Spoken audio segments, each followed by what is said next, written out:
We're in the midst of a huge transformation where our peers, communities, and workplaces are all really melding into one. Welcome to Reimagining Company Culture. My name is Christina Giordano, she, her, and hers, and I am the Senior Partnerships Manager here at AllVoices. Today, I'm super excited to welcome our next guest onto the interview series, Jacob Rios. He's the co-founder and CEO of JobSage. Jacob, thank you so much for being here. If you want to share a little bit about yourself for our listeners, including your pronouns and when you were younger, do you remember how exactly you answered the question, what do you want to be when you grow up? Yeah, thanks for having me, Christina. So yes, my name is Jacob Rios. My pronouns are he, him. A little bit about myself. I'm from El Paso, Texas. I have 3 kids, 4 dogs. So yeah, you may hear them at some point, the dogs at least, the kids are at school. Let's see. A little bit about me. I come from a pretty humble background. My mom was a teacher. My dad was an undercover narcotics detective. So it made for a really interesting childhood. That's a little bit about me. In terms of what I wanted to do when I grow up, there were a lot of things. My mom, I don't remember this, but my mom swears I wanted to be a toll booth collector.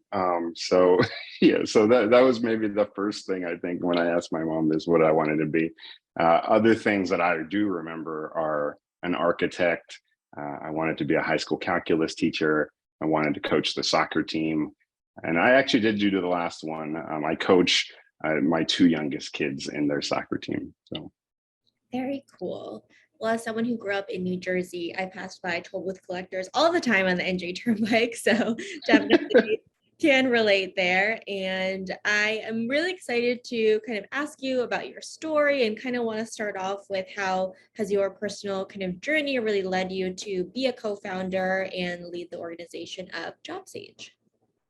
yeah, so the short story, the short pitch on JobSage, I think is important to why I wanted to start this company. And really, we're just trying to bring more transparency to the recruiting process, right? Just to answer a simple question of, what is it like to work at this company? More specifically, what is the culture like at this company? So I think the reason I wanted to kind of start this company and kind of the journey that brought me here is I've just lived the problem that we're trying to solve, right? So they say when you start companies, like you should have a passion for that. And yeah, despite a lot of information out there online, like there are other sites that do what we do, and talking to hundreds of job seekers, and again, my own experiences, like it is still really hard to know what it's actually like to work at a company unless you happen to have somebody who works there or who can kind of give you the inside scoop, right? So at the highest level, that was it to me. Like, we spend so much of our time working, at least half of our life, if you discount sleep. And so this was a really important problem to me. Let's see, I think the other reasons of kind of my personal journey is, I just thought, simply saying, I just thought I would regret it. So I've worked in startups most of my life. I've never started a company. And so when this opportunity came about, I just knew I would regret it, and I wanted to give it a shot. Yeah, when you know, when it's time to solve a problem that you have experienced. And I've also been in the job search process and researched people's LinkedIns to see if they worked at the company, but they weren't part of the interview process to get the real deal. The more information, the better. A lot of organizations right now are saying, they are people first, they're human centric, but I want to dig down to what does that really mean from your perspective and look like in a kind of company culture, especially right now as people are thinking about what they want to work on 40 plus hours a week. Can you give any kind of examples of what that looks like? So just to make sure, like examples of like a people first culture. Yeah. Yeah. And yeah, just real quick, I mean, the example you gave is 100% right. I've heard from so many job seekers of just reaching out randomly to people on LinkedIn to see if like, hey, can I just talk to you? There was a woman, for example, who wanted to get in finance, and she said, I just reached out to every woman at the company just to be able to know what it was really like, right? And it's exactly what you said. So yeah, I hear a lot of those stories all the time.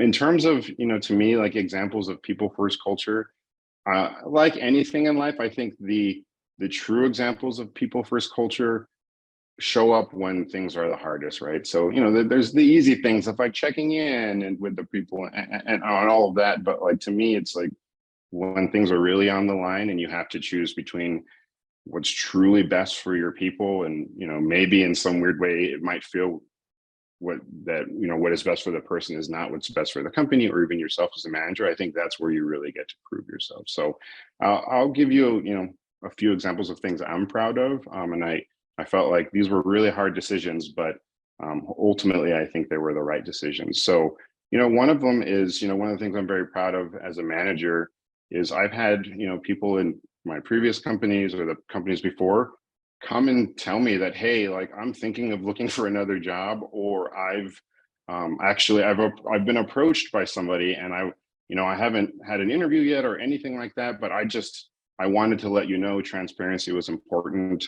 And those are hard moments as a manager, right? It's like, I don't want to lose this person. So it could be very easy to like trash the other company or come across and provide really biased advice. And we can't do it now, but if you went and talked to these people I've talked about, I believe they would tell you that I gave them incredibly objective advice. And sometimes they decided to stay, sometimes they decided, not to stay. And I was very clear with them too, of like, hey, this advice is, my objective advice, and then here's some of my a little bit biased advice because I do want you to stay, kind of thing. So I think that's one example. Another example might be, even early on when we were starting JobSage, we didn't have a lot of employees, and our very first employee after getting hired, her father passed away.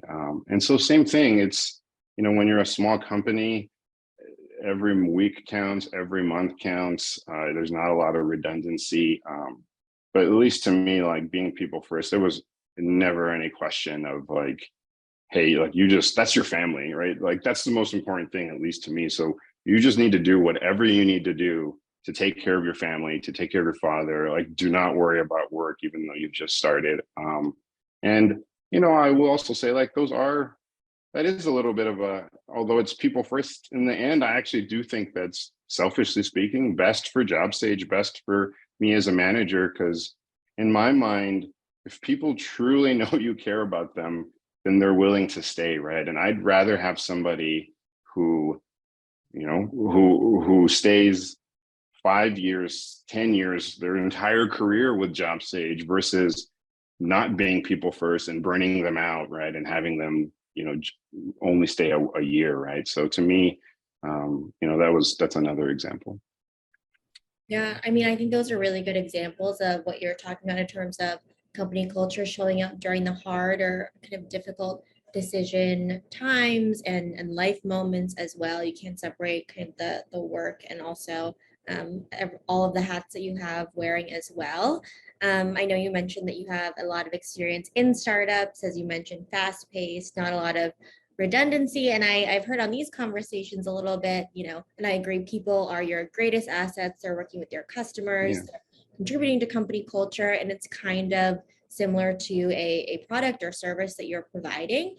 With your experience leading specifically product organizations, what are some of the common kind of threads or patterns you see in building a successful product and a successful people, talent, culture, belonging strategy? Yeah. I thought of one more example. I think it's a little bit relevant on the people first. And that's, with all the layoffs, I hope that these companies who have layoffs, that at least a discussion before that was, can we as a leadership team like take a pay cut or something like that before you have to do layoffs to non-members of the leadership team. Again, that's a hard thing. So maybe that's one other example. But yeah, to answer your question around, what are some of the parallels and around product as well as kind of leading people organizations? Is that kind of the gist of the question? Yeah. Okay. Perfect. So I actually think there's a lot of parallels. To me, like to be a good product person, to lead a good product org, you have to think about your users as people, and you have to treat those people the way you would want to be treated, and you have to think about those users and the value provide them, not in the short term, but in the long term, right? So If I think about companies that I truly value as great product companies, this is kind of a weird one because you wouldn't think of them as a product company, but like Patagonia is probably my favorite, right? Like they just treat their users so well. Like I bought a shirt the other day and my completely my own fault. Like my dog jumped on me and put a huge hole in it. And I just bought it and I took it to them because they offered to fix things for free, and it turns out like they couldn't fix the hole. And they were just like, well, you can just have another one if you want, right? Or I've had pants where they'll get a hole in them and they're just like, well, here, we'll just give you a new pair of pants. Like, so to me, like, yeah, just if you start to think about your users as profit or see them as revenue numbers and not people, you're going to get in trouble real quick, right? And your reputation as a good product company will fall. This is one reason why I'm very excited about kind of, I would say, a resurgence of like product-led growth. And that to me is what it is. It's like let the product and how you treat people speak for itself. And yeah, I would say that's the exact same thing for leading people orgs. It's just treat them as people and not cogs in a machine or anything like that. And if you do that and you think about their best long-term interests, like more often than not, that's gonna be what's best for the company as well. Yeah, absolutely. It's a win-win situation when you're thinking about these decisions, when you're thinking about people first and kind of the effect that you have on them as a leader, as an organization, as what they're spending half of their life, I think you said, without counting sleep, doing as well. And Yeah. so, yeah, we know that this is not only beneficial for the well-being of individuals, also the well-being of the organization. People do their best work when you have the meaningful connections at work. Also, when you feel like you could belong, whether you're hybrid, remote, or in person as well. As a CEO and kind of co-founder, how do you think about measuring a sense of belonging in a kind of qualitative and or qualitative way? Yeah. I would say there's another product framework I like a lot, and I don't think it just applies to product. So I actually think it's a mistake to only look at qualitative or only look at quantitative. This framework that I'm talking about, it's maybe it's not even a framework. It just sounds fancier to call it a framework, but it's just called qual, quant, qual again, right? So to me, like if you're trying to measure belonging or something like that, what I would do is follow this like qual, quant, qual framework. And what that means is first just start out getting qualitative feedback, right? Go and talk to your people and just ask them, right? Do you feel welcomed at work, right? What is your sense of like how we're doing? Are we treating you well? And from those qualitative conversations, you will probably start to get a sense of which quantitative metrics really matter, right? So, and whatever it is, right? So, and I don't want to be prescriptive because I truly do think that like it's every organization is unique, and through those qualitative conversations, you will learn of. I mean, I'll just say I don't know something random. It's probably not a good one, but like maybe you'll figure out that what you need to measure is satisfaction after the first month, or how this orientation went, right? Or something. You'll figure out what it is in your org that really had the impact on making people feel a sense of belonging. From there, whatever that metric is, then you can go and do quantitative analysis on it, right? So then you can say like, okay, I talked to 10 people, and through those qualitative conversations, like these were the six, three themes that came about. And then you might do like a company-wide survey and see like, oh, how many people now company-wide, kind of quote unquote at scale, felt this quantitative metric, whatever, were impacted by this quantitative metric, right? Whether it's new hire orientation or just simply like employer NPS, whatever it is, right? From that quantitative information, you'll actually get a little bit more information now to go back and do more qualitative information. And to me, it's always just a ping pong of going back and forth, letting the qualitative information guide the quantitative, using that quantitative information to go back and get really the next level of qualitative information, and then just keep on doing that. So hopefully that makes sense. I know it's kind of vague intentionally, but that's how I would do it if I in my role. Yeah, I think you definitely need a combination of both, and you need to consistently ask people, whether it's, day one or year five at an organization, how they feel as well. I know one of the pillars of JobStage is inclusion, which is really important. Also, purpose, growth, flexibility, and feedback, something that we really value at AllVoices as well. How did you kind of narrow it down to these pillars? Why was it important that these are the things that you focus on as an employer review site? Yeah, it was hard. I think initially we had like 12 things, like just sustainability, financial stability was another one.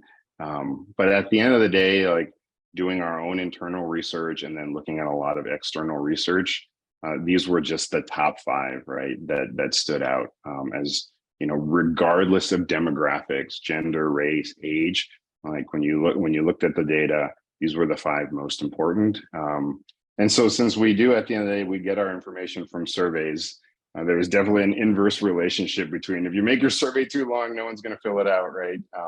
And we're not an internal engagement survey, right? So we kind of try to think of ourselves as like, how do we do the 80-20 rule, right? So how do we deliver 80% of the value to somebody thinking about joining a company with 20% of the effort? Where I think, if you're an internal engagement tool, then those questions tend to be a lot longer. The surveys are a lot longer. So long story short, for us, it was just doing research. And then the big one was like, yeah, regardless of demographics, this is what's important to people. Yeah, I mean, we've been hearing a lot around radical flexibility, the importance of, flipping the old quote unquote work model on its head and being really creative as well, meeting people where they are. I'm sure that you, like many people, have heard of the term of like quiet quitting, which doesn't actually involve quitting. I know it's a term that a lot of people have been using on TikTok and has been coming up on just different articles as well. And there's Yeah. no one single definition, but it could include not doing the job of two or three people, not going outside of what is explicitly in your job description, basically not going above and beyond, but also not sacrificing your mental, physical, emotional well-being for an organization.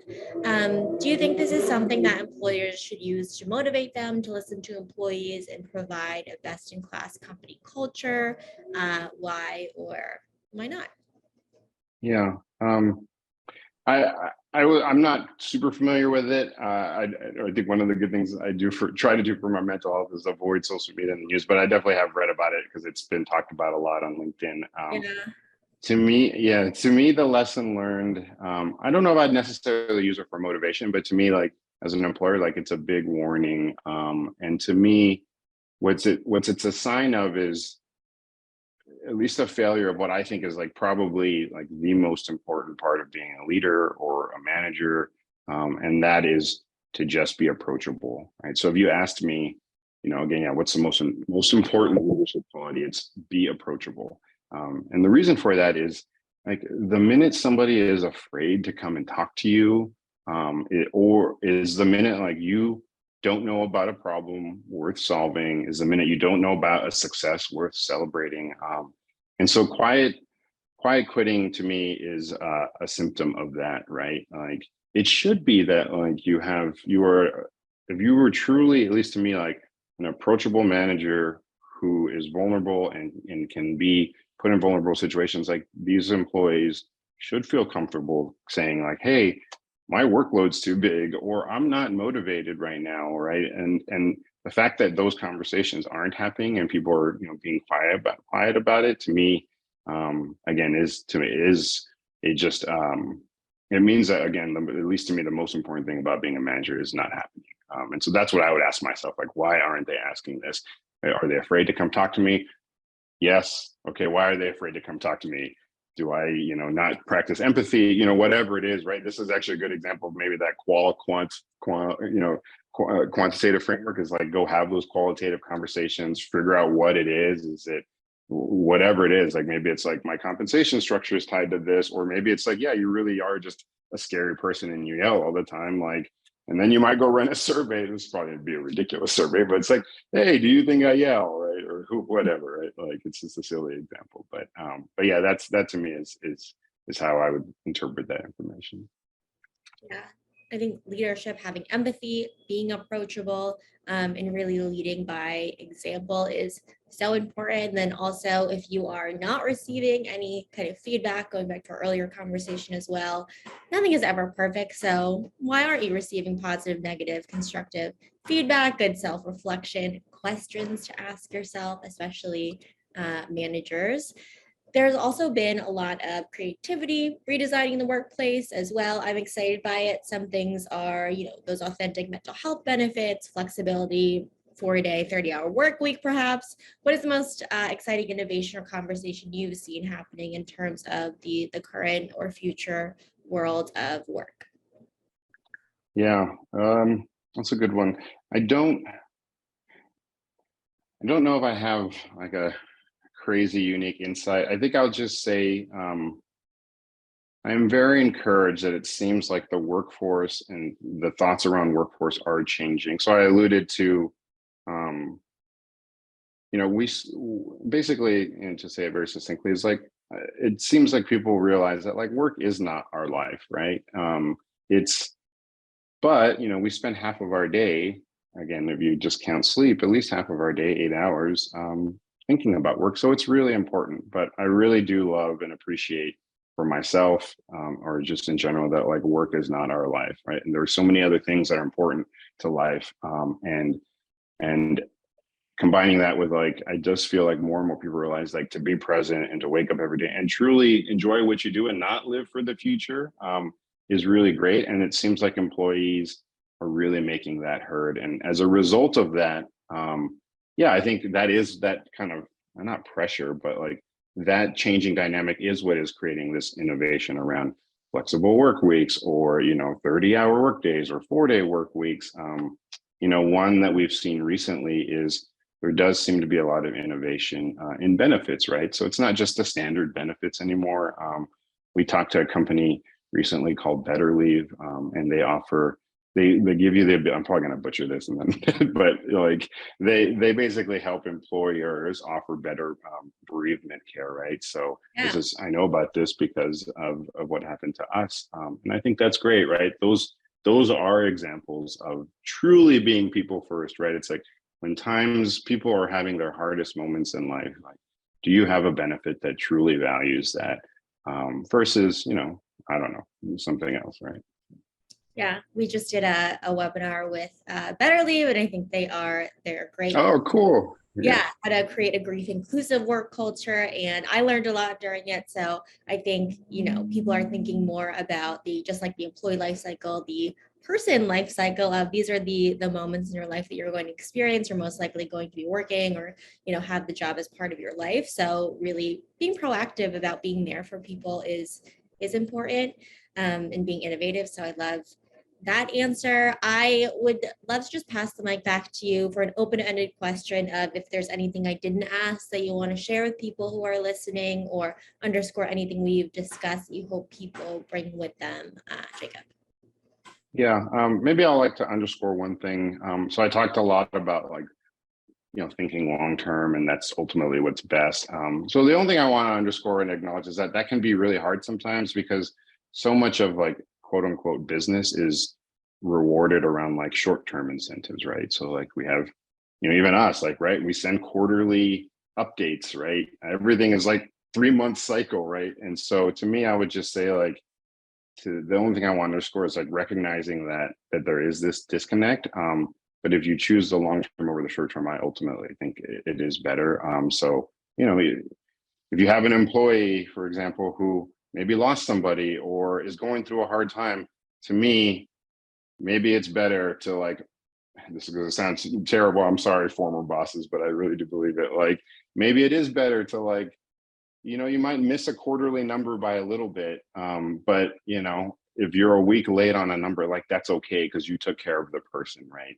So just recognize that like these quarterly updates, these quarterly numbers, like these are artificial deadlines. And like the fact of the matter is like if you miss something really important, a really important metric or KPI to take care of a person that's going to benefit your company in the long term, like that is way more valuable than having one quarter that doesn't look as good, right? So I know it's a very specific answer, but it's something I struggle with a lot. Is now that I'm trying to get into this like quarterly investor update flow.